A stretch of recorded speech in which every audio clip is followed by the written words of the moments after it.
starting this on high note. I'm starting it with Kekeli Kafui. Why Kekeli? Because Kekeli has actually started a platform to change people in Togo. Now, I want you to just listen to this. This is a lady who we met possibly on a live, same live on TikTok, and of course, as we do it on the health and wellness sport, we managed to change her life for the better, and we appreciate that she had trusted us with that. Now she was in Germany, of course. I'm in Kenya. Mshamba wa Kenya mbaya. No, now now we changed her life for the better, and she decided to go deeper. So she decided to change lives of people around her. And when it worked, she decided even to spread the wings even further. And now she has a group that she's actually teaching people from Togo our language in her native language. Hey, welcome on board, Kekeli. How are you? Hello, dog. Amazing. Welcome on board. I'm fine. How are you? I'm doing good. How are you? Yeah, I'm fine. Always happy to be here. First of all, let's give you your flowers before we even continue. We celebrate you on this platform.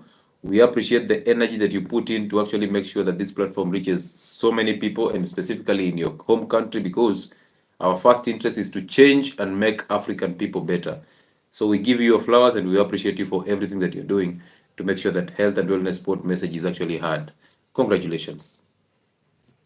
Thank you very much. Yeah. Thank you also for the support because, you empowered us a lot Yeah.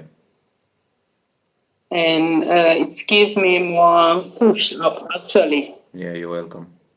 And also the way loss group. I don't know for people who are here, Yes. if you have already, can you hear me well? I think I'm Yes, I can hear you loud and clear, okay. and I believe everybody's hearing you. Okay. So if you haven't yet subscribed for one, I think this is the time to do so before it's too late. Yeah. Because even if you are not trying to lose weight, you will learn about a holistic lifestyle.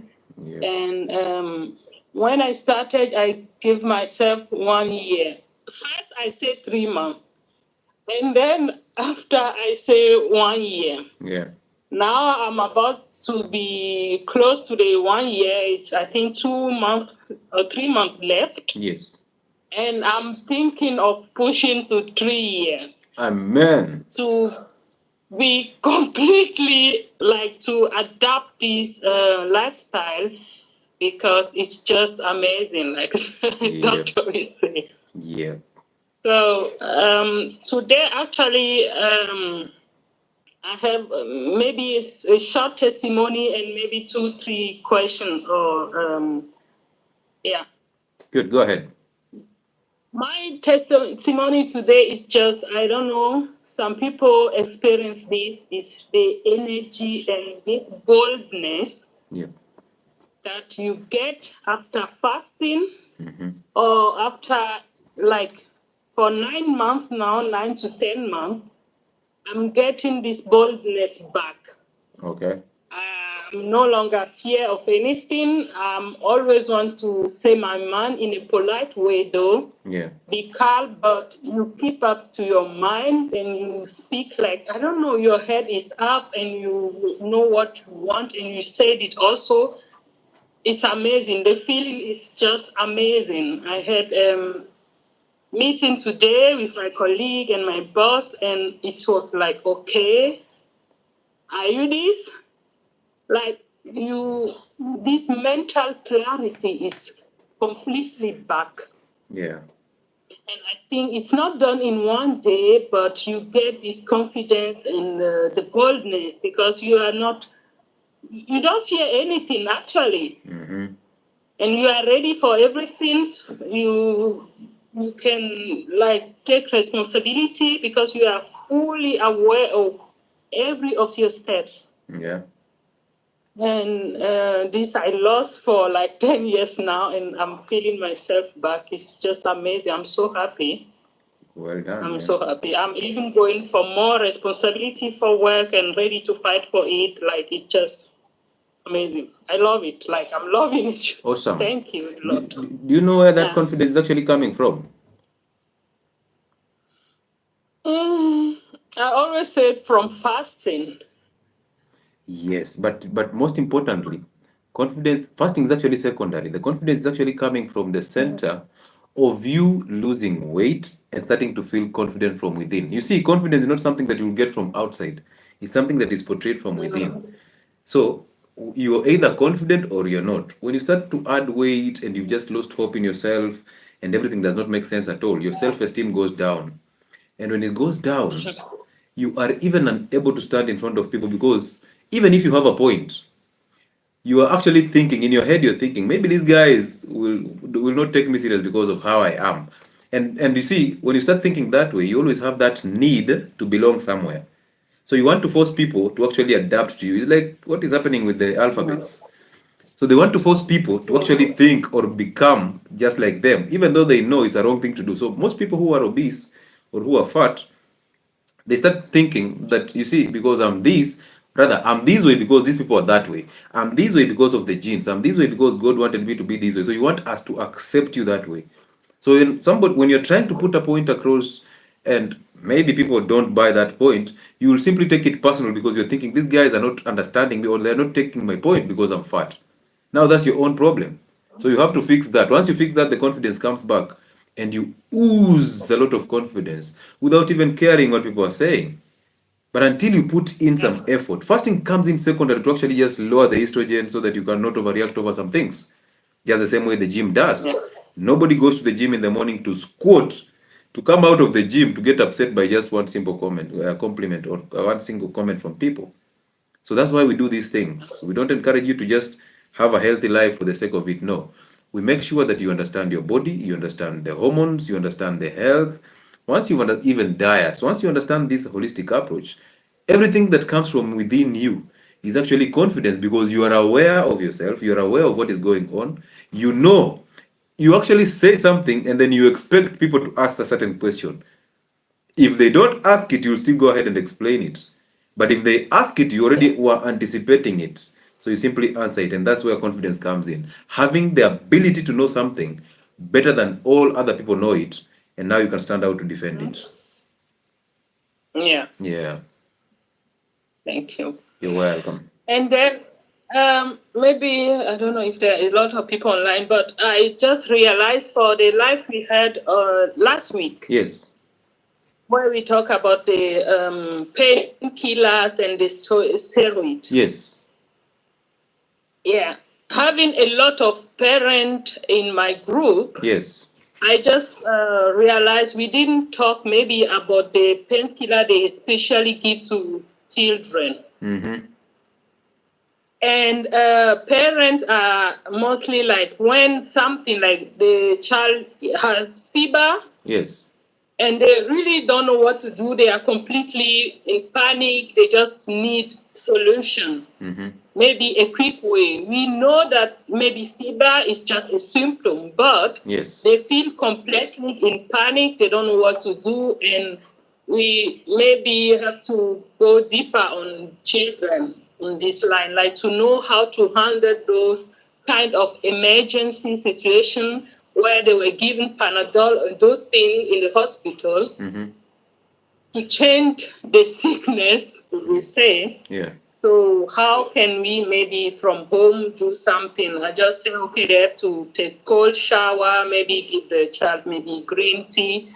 We have some leafy teas, but it would be nice maybe if you approach this also because parents are like the mothers most of the time they are quick to be panicked.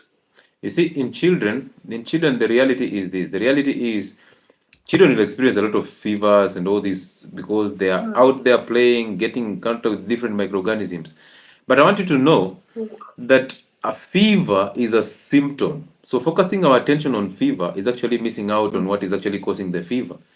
So you can actually suppress the fever, yes, through maybe paracetamol or ibuprofen suspension, and you suppress the fever. But if you suppress this fever, have you treated what caused the fever? So basically, for children, I think the best alternative is them to go to hospital when they have an emergency, because again, you can be willing to help, but you cannot help them as much as you would like to help them in terms of emergencies. So for children, I think their hospital care should be very necessary for them. Okay. Yeah.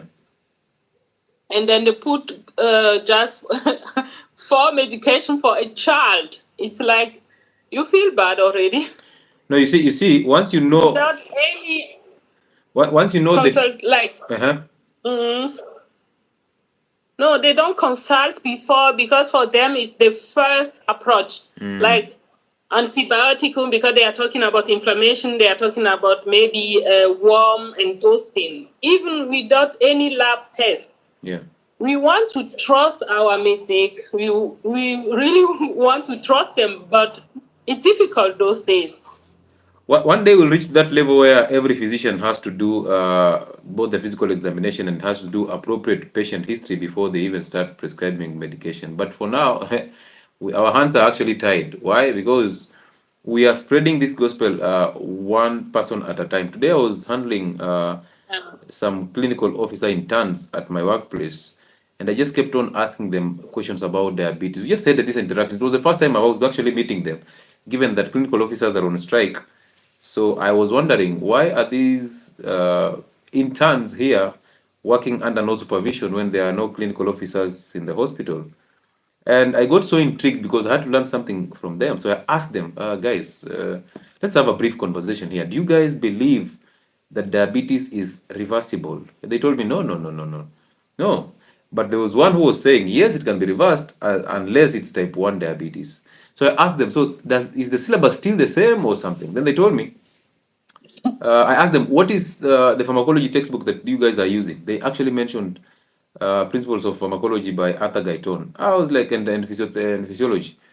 So I was like, we still study the same thing. I understand that the body does not change. The body is the same, and all this, the anatomy and the physiology is the same. But I was so puzzled because that textbook was written in 1981, and we are told that science evolves. So if science is evolving, why is the syllabus still the same? Why is the syllabus still the same? So we are having these doctors being indoctrinated in the same syllabus, same textbooks that were written in 1981, and we are in 2024. You see how unfortunate that is. So now a Gen Z is supposed to be taught medicine by a textbook that was written by somebody who was targeting the millennials. So now it's just regurgitating, and then these are the guys who are coming in to find us in the field, and we're supposed to be their mentors. So if we are actually rogue, we'll actually make them rogue. So we're actually indoctrinating them even further. And you will always be as better as, actually you will be as good as your mentor. So if your mentor is that one who regurgitates the syllabus, you simply be there. And then we had a good discussion with them, and you could easily see how amused they are. And then they asked me, given that you have all this information, where do you have a book or something? I was like, there we go. So these are guys who are actually interested in changing their lives for the better. So those questions that they wanted to ask their lecturers, but they can't, they actually felt comfortable to ask me. I was so glad to have had these guys. Those were only 5 clinical officers on internship. Now imagine this is a representation of the sample of the clinical officers that the Kenya Medical Training College, the KMTC, is actually producing. These are the same people that are coming from Nairobi University, from Mount Kenya, from all these campuses that are coming out, loading the system with doctors and clinicians. I was like, if these guys are so interested. So I told them, if you follow this, you can be sure that exam you're failing terribly. So what you should do, simply go there, qualify, do the exam, give them the syllabus, qualify. Once you've qualified, come out here and start learning. That's the only way to do these things. But now I've just given you a sneak peek. So if you have this, you can actually ask your lecturer, why? Why this? Why this? And if he gets upset, simply sit back and give him the syllabus. But for now, so we're actually trying to mentor some people to come out fresh with good ideas, because these are the most vibrant population in the medical field. And if you realize, look at the medical field. One side is the interns, very young and vibrant.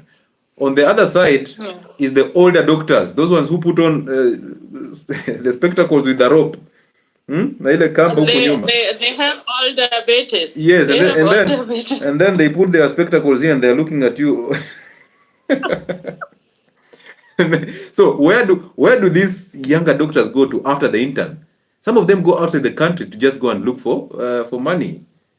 And then when they come back, they are now older and they are regurgitating the same things. So you see, so it's just crazy, because I really wonder where these younger doctors go to after internship. And you get the older doctors, one with a very bald head and with his tummy with a lab coat, and hey, he's singing what he was taught in 1970, and he wants to stick to that. Anything outside the guidelines he cannot follow, and he's strict. And these sons of people and these daughters of people are actually coming in to be indoctrinated. So I think that's a fair part of on us. But yeah, we can't do anything about it. Those who want to listen will listen. Yeah. Anyway, the reality is sometimes this medical stuff is not for everybody, right? The reality is, you know very well that the reason why you're on this life is not because you want to be on a life. No, you have other things to do. You have other lives to enjoy and all that. And the only reason why people get to health-related lives is because they have suffered. People who are on my lives, people who are watching my videos religiously, these are people who have suffered, my friends. It's not about you just coming in because it's a YouTube live, because you have internet. No. It's about people who have suffered, people who have gone through the rogue health systems, and they have come out, and now they want something new. They want something different, and they want just to be listened to. And sometimes I talk too much here. All night I'm screaming here. And you realize that when you go into that consultation room, you're not listened to. You went in, came out with a prescription without the doctor listening to anything. If you ever go back to that consultation room and ask them, Doctor, do you remember my name? Oh, but you, as you go out, you must remember the receipt, the consultation fee, right? So that's the problem, because we don't listen to our clients as much as we should. We don't give them a listening ear. I told you that hospital that charges you for 7 minutes of consultation. So in 7 minutes, how can you be even in a position to explain things to a doctor? 7 minutes of consultation. Tell me. You simply walk in, there is no review. I mean, you came, they will send you straight to the lab. They don't even care if you did lab tests before. You'll be sent straight to the lab so that you can do more tests. So by the time you're going to the lab to do that test, you're going there and you're asking the lab guy, because that one is a little friendly. You're asking him, hey, what tests are these? He's telling you, oh, this is the lipid profile. And you're like, but I did the lipid profile. Now, hey, and you already paid, so you have to do it again. Okay, so it's time for us to start listening to people.